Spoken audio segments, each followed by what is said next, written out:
Muy buenas, ¿cómo estamos? Bueno, vamos ahora a pasar a ver otra versión de for, que es su versión original.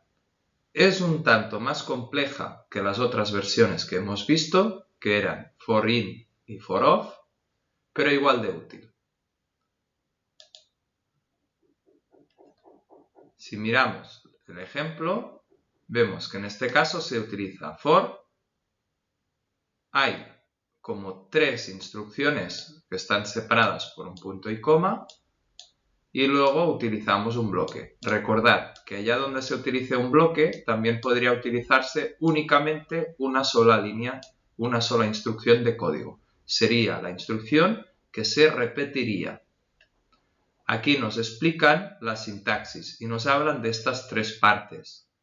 Nos comentan que la primera parte es lo que se conoce como inicialización, es decir, la preparación de, en este caso, las variables o la variable que se utilizaría para hacer un recorrido. Luego una condición, que ahora hablaré de ella, y finalmente una expresión final. Aquí hay las explicaciones en inglés, vamos a consultarlas en castellano. Y se nos comenta, por ejemplo, que la expresión inicial sería algo como la declaración de una variable y que se utiliza para usar una variable contador en esta declaración, es decir, para crear la variable que contará las vueltas que vayamos dando. Luego viene una condición, como ya he dicho hablaremos de ella, y luego una expresión final. La expresión final es lo que queremos que ocurra cada vez que se produzca una iteración. Recordemos, en la sentencia for of se producía una iteración cada vez que se encontraba un elemento, en este caso estos li, dentro de una lista. ¿De acuerdo? Entonces, sabemos que aquí habrá tantas iteraciones como lo larga que sea la lista que pongamos después del of. En el caso del for in, se producían tantas iteraciones, es decir, tantas veces que se ejecutaría for y por lo tanto la sentencia que hubiera dentro del bloque, como propiedades tuviera el objeto. Ahora la cosa cambia un poco. En este caso vamos a tener tres partes y daremos tantas vueltas como queramos. Sí, lo acabo de decir muy bien. Tantas vueltas como queramos. Eso, aunque suene muy bien, puede terminar siendo un problema. ¿Por qué? Porque lo que vamos a colocar justo en medio de los dos puntos y coma es la condición que permitirá ejecutar lo que aquí dentro haya, lo que haya dentro del bloque de sentencias o de instrucciones que se van a ejecutar. Eso significa que for se parece mucho a if. En if podíamos poner cosas como true y a continuación podíamos poner instrucciones, como por ejemplo console.log. Hola. Sabíamos que si la condición que poníamos entre paréntesis valía true, entonces se ejecutaría el bloque que venía a continuación de if. Pero ahora tenemos que imaginar una transformación de if a for. Si en el for ponemos true, siempre que la condición que se encuentre entre los puntos y comas valga true, se ejecutará una vez más lo que pongamos dentro del bloque. Por lo tanto, esta condición que haya indicada entre los puntos y comas, si nunca va a ser false, tendremos un problema de repetición infinita. Por lo tanto, tenemos que pensar siempre que aquello que aquí pongamos tiene que poder ser false en algún momento. Yo siempre sugiero que para poderlo probar utilicemos primero un if y pongamos expresado el caso en el que el resultado sea false. Por ejemplo, supongamos que queremos hacer un recorrido de 6 pasos para visitar los 6 ítems de esta lista. Para ello, vamos a seguir las ideas que nos proporcionan para el bucle for. En este caso, nos dice que necesitaremos una variable cuyo valor inicial sea 0. Recordemos, cuando tenemos en este caso una lista de nodos o de elementos, la lista empieza con el número 0. Si no os lo creéis, hagamos una prueba. Voy a comentar este bucle for. Voy a ejecutar el programa. Si ahora inspecciono la lista, vemos que hay un elemento que tiene la posición 0 y a continuación vienen 5 elementos más, con lo que tenemos 6 elementos. Por lo tanto, la posición de partida, como bien se nos indica aquí, suele ser siempre la número 0. Ya nos valdría esta declaración de variable para empezar.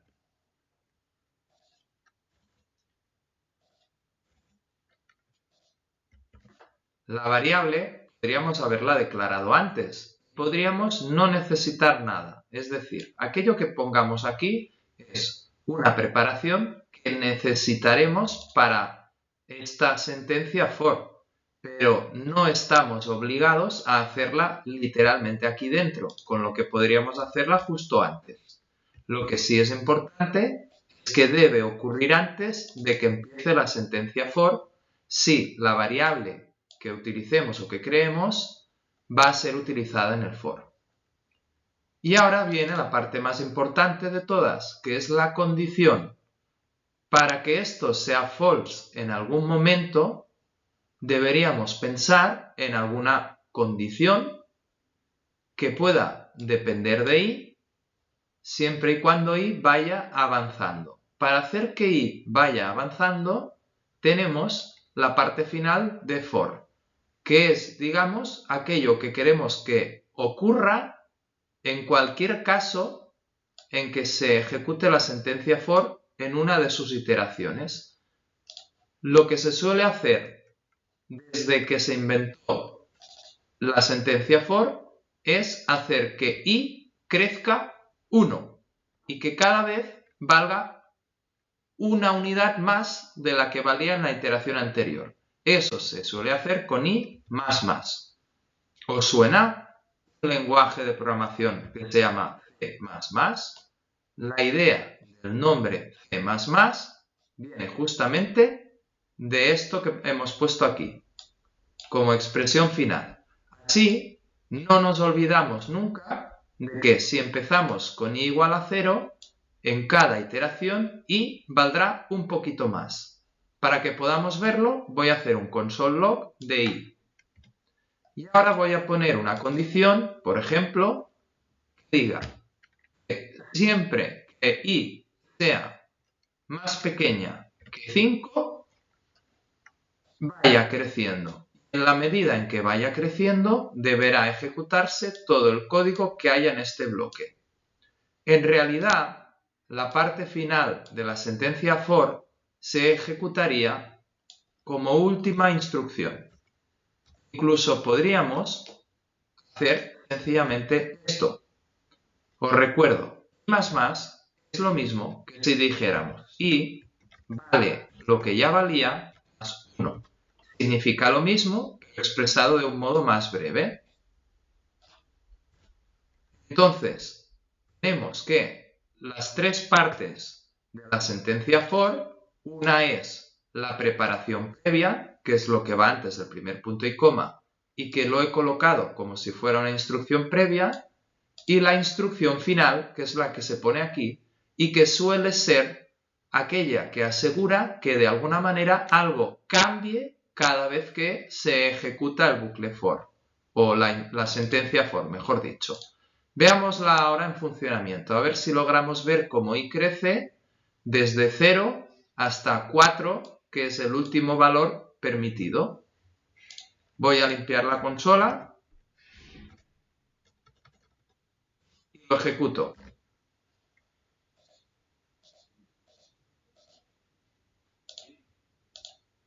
Se ha ejecutado una vez y ahora i deberá valer 1. Ahora vale 2. Ahora vale 3, 4 y finalizamos. Ya hemos terminado. Veamos que ha quedado registrado en la consola el 0, el 1, el 2, el 3 y el 4. ¿De acuerdo? Entonces, para no mezclar aquello que tiene que ver con lo que se necesita asegurar de buen comienzo, el bucle for, y lo que asegura que algo vaya cambiando, se suele utilizar los propios espacios que nos asegura la sentencia for, los puntos y coma o alrededor de los puntos y coma, para colocar justamente este tipo de instrucciones. En este caso suelen ser instrucciones muy sencillas, como es el valor inicial de la variable que utilizaremos para avanzar. Eso nos permite visitar posiciones en listas. Si recordamos un poco, cuando teníamos una lista, la lista tenía varias posiciones que podíamos visitar. Por lo tanto, si tenemos una lista con 6 elementos, podríamos probar a hacer un log de cada uno de los elementos. Usaremos para ello una variable elemento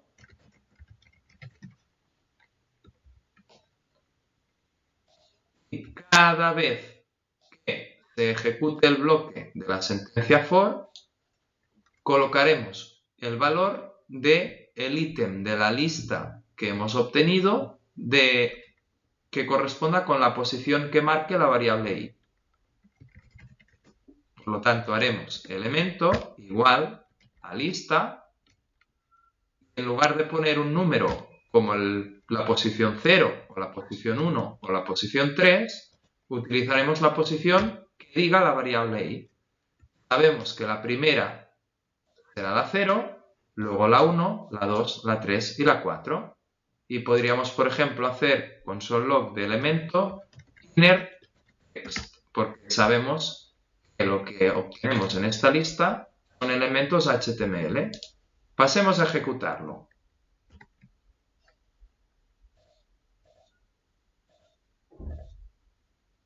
Ahora, si miramos elemento, debería ser un elemento HTML que correspondería con el primero. Si es así, se registrará tu inner text, que debería ser ítem de 1.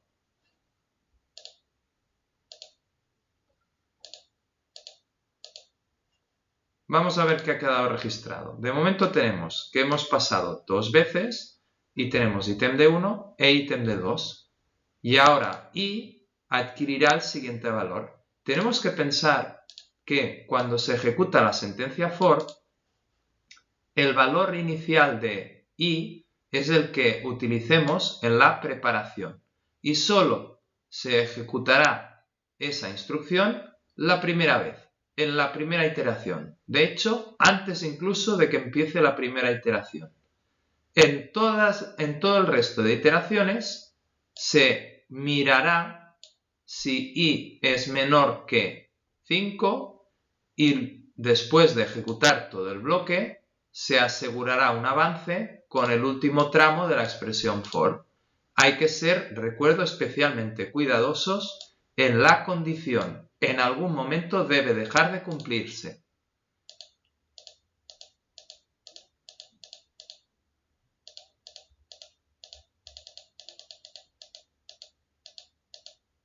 Pues ya lo tenemos. Hemos llegado al fin del programa y han quedado registrados 5 ítems. El que tiene la posición 0, el que tiene la posición 1, posición 2, posición 3 y posición 4. Ahora nos podríamos preguntar, muy bien, pero ¿qué ocurriría si la lista no tuviera tantas posiciones? ¿De acuerdo? Quitémosle ítems.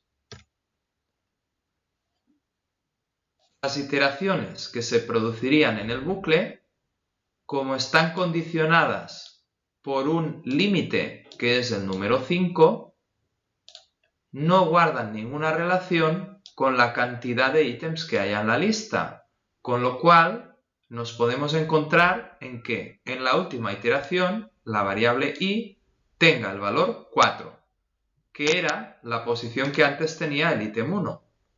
Como ahora ya no existe este quinto ítem, que es el de la posición 4, probablemente no tengamos ningún elemento y probablemente innerText no valga nada. Veamos qué ocurre. Voy a limpiar la consola y voy a ejecutar.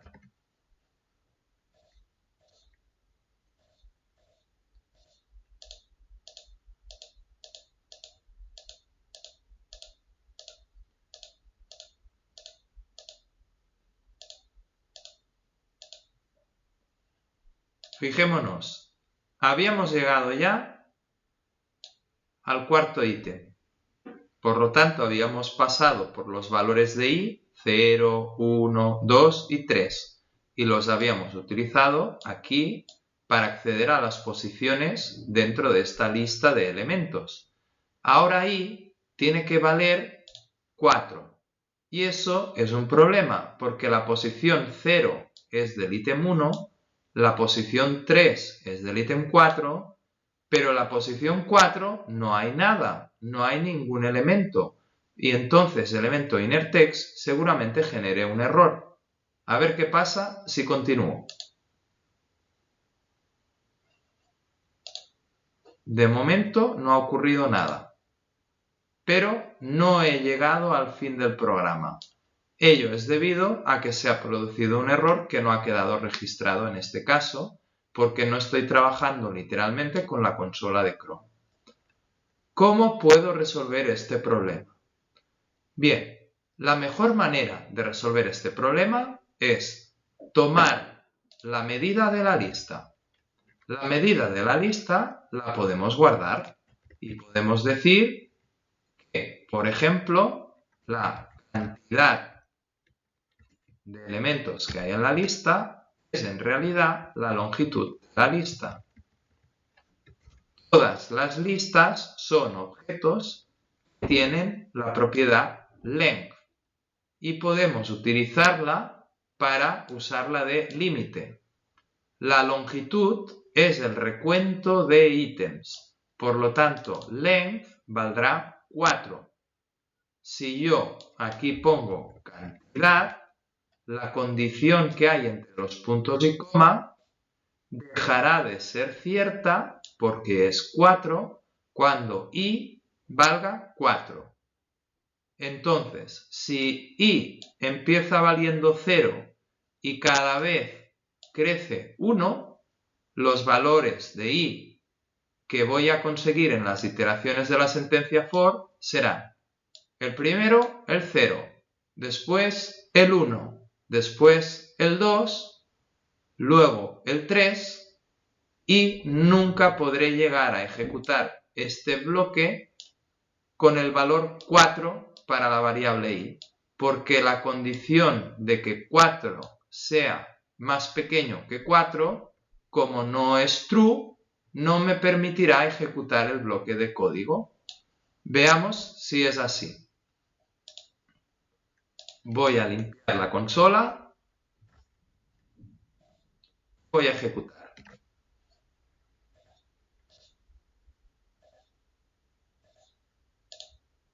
Ahora i tiene que valer 0 y por lo tanto registraré ítem 1.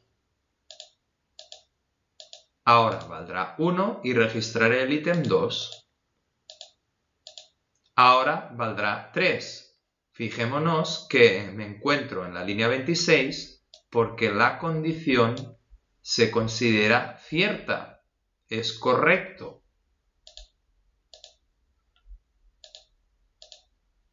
Ahora i vale 3. La condición sigue siendo cierta porque i es más pequeño que 4. Si queremos asegurarnos del valor de esta cantidad, podemos evaluar qué valor tiene. Y tiene el valor 4.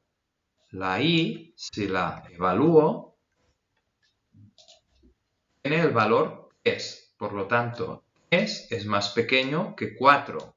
Si esto es verdad, ejecutaremos el bloque y por eso me encuentro en la línea 26. Ahora me ocurrirá que y ya no vale 3. Vamos a ver qué valor tiene. Sigue valiendo 3 porque realmente todavía no he empezado a ejecutar el for, pero ahora ya debería valer 4. ¿Veis? Y ya vale 4. Entonces, si y es 4 y cantidad es 4, y más pequeño que cantidad, tiene que ser falso.